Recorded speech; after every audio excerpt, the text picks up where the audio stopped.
Hi everyone, this is Caroline Speaks, the State of our World on Friday, June 12, 2020. State of our World is, it keeps going, but we do have a lot of problems and we have to fix them. Now, we know that the coronavirus is still with us. We have over 2 million cases. 2,052,440 to be exact, as of a little earlier this evening. And in California we have 144,083. Alright, so it's still with us, and there was a hairstylist who exposed 140 clients, and no new cases have been reported. That's good, I guess, unless they're just not reporting them. Anyway, so what else is going on? Well, it's the same old story. We have to test everybody nationwide. So if you have the virus, trace your contacts and isolate anyone who has the virus, and any of their contacts have the virus, trace their contacts, isolate them, quarantine them, get them well. That's the only way we're going to solve this. Various states have opened up somewhat, and cases are spiking.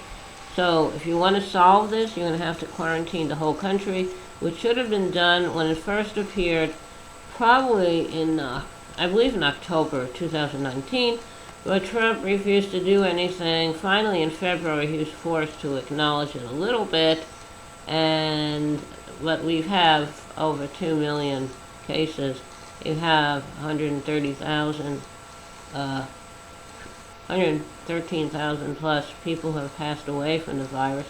They're projecting a rate of maybe 130,000 people by July 4th. That's terrible. But of course, Trump doesn't care as long as he has his money and his power. He doesn't care about tracing or anything. There's still a shortage of PPE equipment, personal protective equipment, N95 masks, gowns, face shields, shoe coverings, ventilators, respirators, all the things you need that should have been provided in the very beginning when this first broke out. But of course, they won't, and Trump won't use the federal law that is available to him to get companies to manufacture everything that's needed. If there's nothing for him to profit by, he's not interested. So we need to really do this smart. We need someone in the federal government to take charge and do the right thing, because the right thing is not going to happen as long as Trump is in charge. He really does not care about anyone except himself. Now, he was supposed to have a rally in Tulsa, Oklahoma on June 19th, but he ended up canceling it, delaying it, they say. Okay, wonder why. Nothing like a rally to bring out the people and infect them with the virus. And if you go to the rally, you have to sign a disclaimer so that you will not hold Trump or his campaign or anyone connected with him or the rally responsible if you get the virus. So how's that? That's terrible, but that's the way it is with Trump in the White House. Now,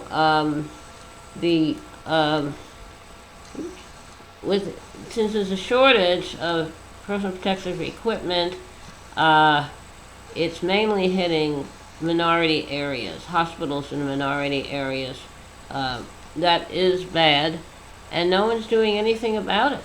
I think that's really disgusting, but that's the way it is in the U.S. at this time, and we need to do something about that. There's an election coming up, in November, not just for president, but all other kinds of office holders all over each state. So make sure you are registered. If you're not registered, register, and make sure you get out and vote and get involved in the election, support your favorite issues, candidates, etc.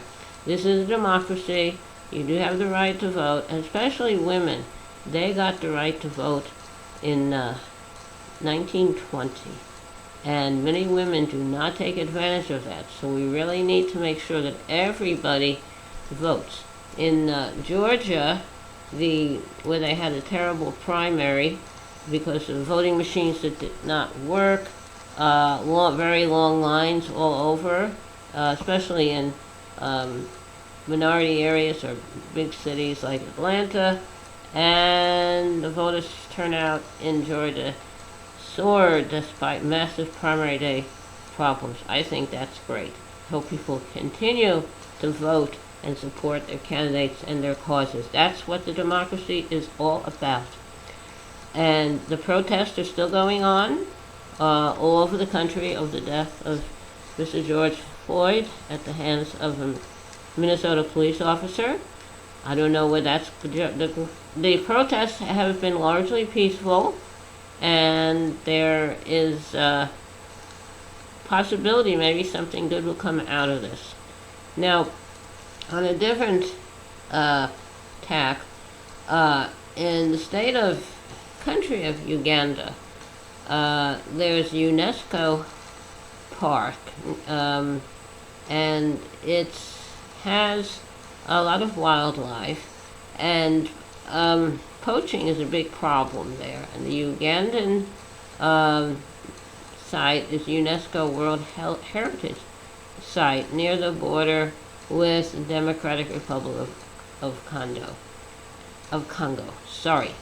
And people go there to see wildlife, and the Uganda Wildlife Authority said that 4 men were detained for their role in the death of Rafiki.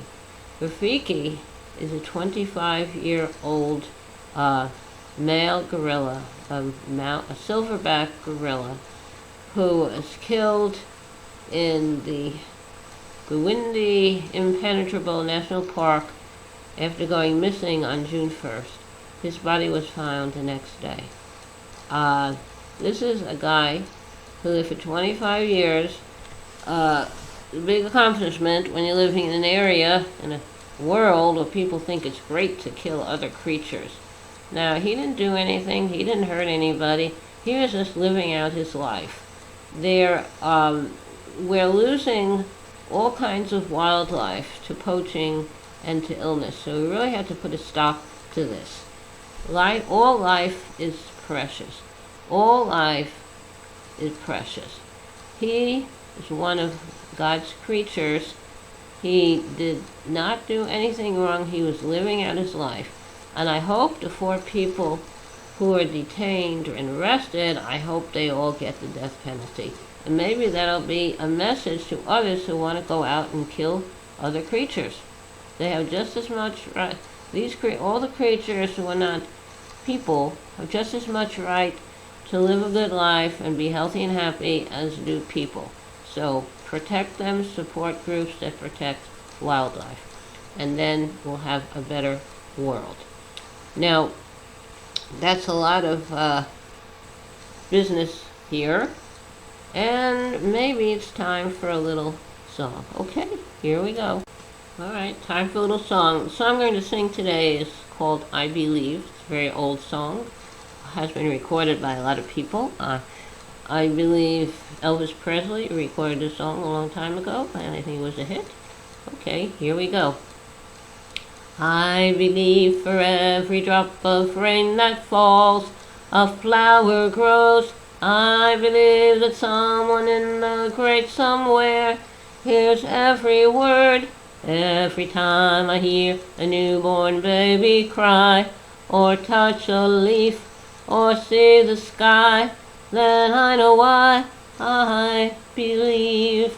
Okay, that was I Believe.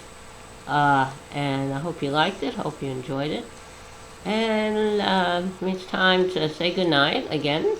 Nice seeing all of you. Thank you for coming, listening. Thank you for tuning in. Hope to see you all back here tomorrow for another meeting with Carol Ann Speaks, the State of Her World. And remember, take care of yourself and others, and kindness goes a long way.